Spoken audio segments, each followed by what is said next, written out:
Hello, Year 1, Mrs. Savage here. I hope you are all doing well. Our topic video for this week is to continue looking at Isambard Kingdom Brunel, and we are going to look a little bit about what life was like for him. So if I get it ready for you. So here we have. The objective today is, can I compare life now to the life of a child in the Victorian times? So let's look at this picture. What clues are there that Isambard Brunel lived in the past? Let's see.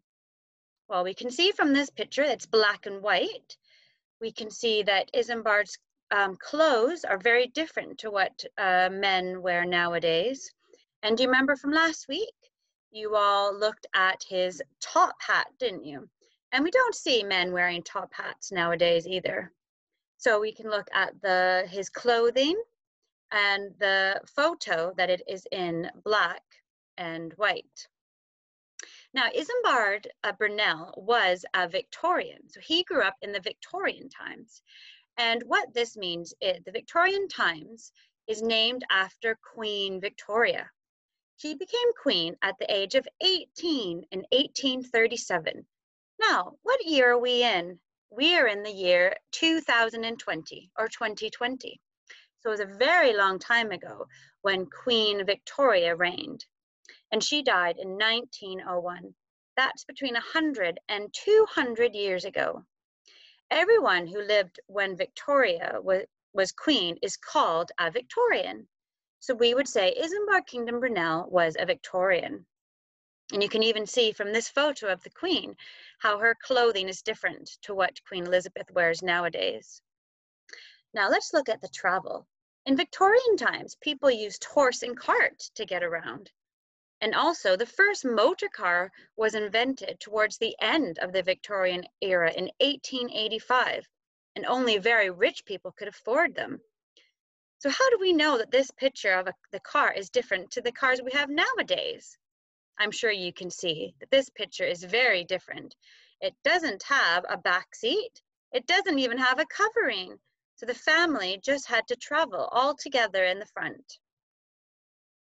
Also, people rode on things called penny farthings, this black and white picture. Bikes hadn't even been invented yet. So you might have a bike like the bottom picture, but in the Victorian times, they rode on these types of bikes called penny farthings. Now, there are lots of different inventions in the Victorian times. The Victorians invented lots of things that we actually still use today. Can you see in these pictures what the Victorians invented? I'll give you a few minutes, or you can pause the video to have a think of what these images are. So let's go through. This first one here, this is, yes, a telephone. And we have the post box. Now, do you know what this invention is? It is a camera. It looks very different to the cameras we have today. Here we have a typewriter, and here we have light bulbs. Now, school. Children learned in very big classes. Do you think we have 30 children in our class? There were double that amount of children in classes in the Victorian times. And all day, they just listened to the teacher talk, and the children would write down what he or she said. And they didn't have fancy notebooks like we have. Some of them had to use slate boards or like chalk instead of paper. And they had to wipe them off with their spit. No, we don't have chalkboards in our class. We use whiteboards, don't we, and whiteboard pens. But yes, it was very different for the children in the Victorian times than when we are in school. Also, children at work. Children at work? The children don't work, do they? But in the Victorian times, you were lucky if you went to school. Lots of children had to go to work. The jobs children did were not very nice and were often dangerous. This first picture is of a boy who's a chimney cleaner. And because children were so small, they were able to climb up the chimneys and clean inside.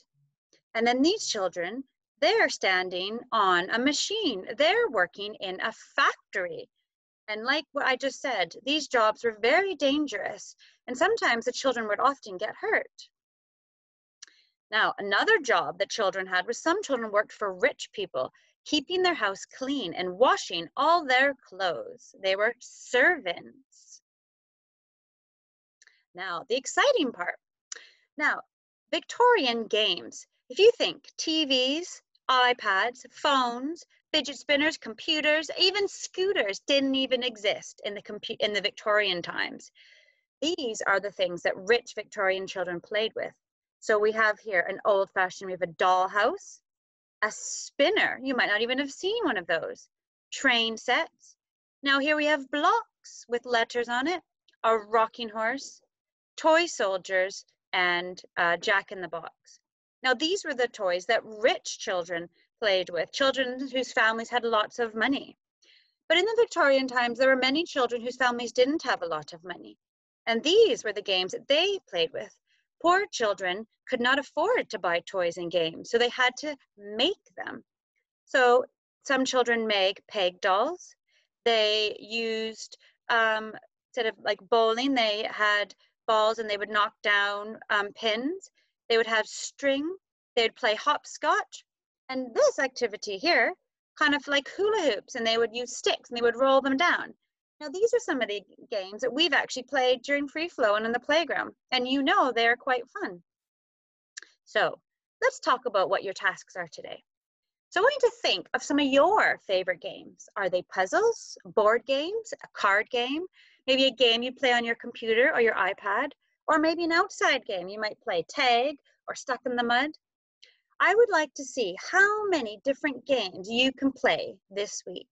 And maybe take a picture of you playing your favorite game and put it on Tapestry. That is a very exciting and fun activity that you probably will enjoy doing this week. Now, if we think about some of the work we could do, I want you to think, task 1. I want if you can draw a picture of your favorite game. It could be maybe the cover of the box, or it could be the picture on the outside, or it could be your favorite character from your game. And then task 2 would be to write some words or sentences about your game. So here I've got the game Go Fish, and this is a card game that I like to play with my family. So I would write the sentence, I like to play the game Go Fish. And I've started with a capital letter and I've ended with a full stop. And if you've noticed, the name of my game Go Fish has a capital letter. Now, if you'd like to try this sentence, you can draw a picture of your favorite game and do it. So here, let's do one together. Now, my son, he really likes his Spider-Man puzzle or jigsaw. So I'm going to write this sentence. I, finger space, like, like. Now we have the red word, the, and the word game. Now, game has a split digraph just like.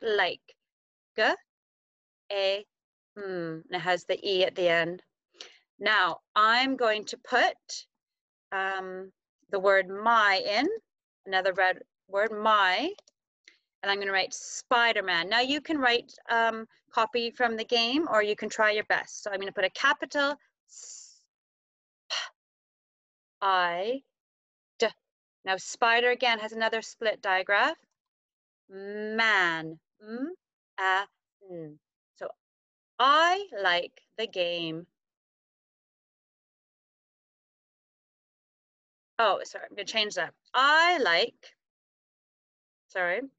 Mrs. Savage made a mistake. I like my Spider-Man, and I'm going to write game here.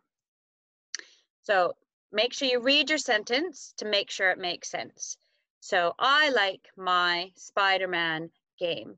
And in the first, I put, I like to play the game Go Fish. So I could have written here, I like to play my Spider-Man game. Let's do one more together.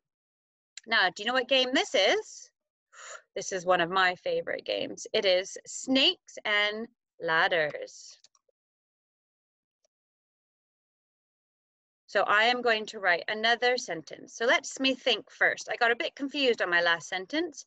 So let me think of what my sentence is going to be. I like to play snakes and ladders. Your turn.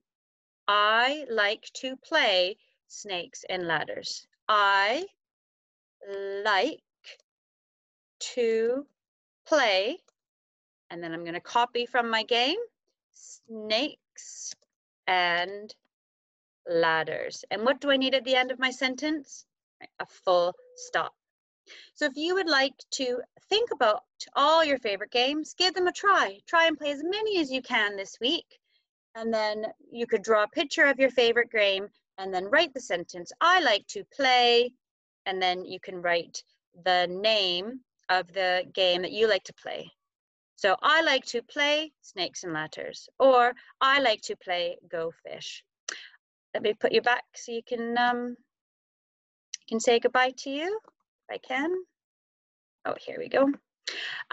So I hope that you have a really fun week playing lots of games. And remember that sentence, I like to play, and then write me the name of the game that you like to play. Bye.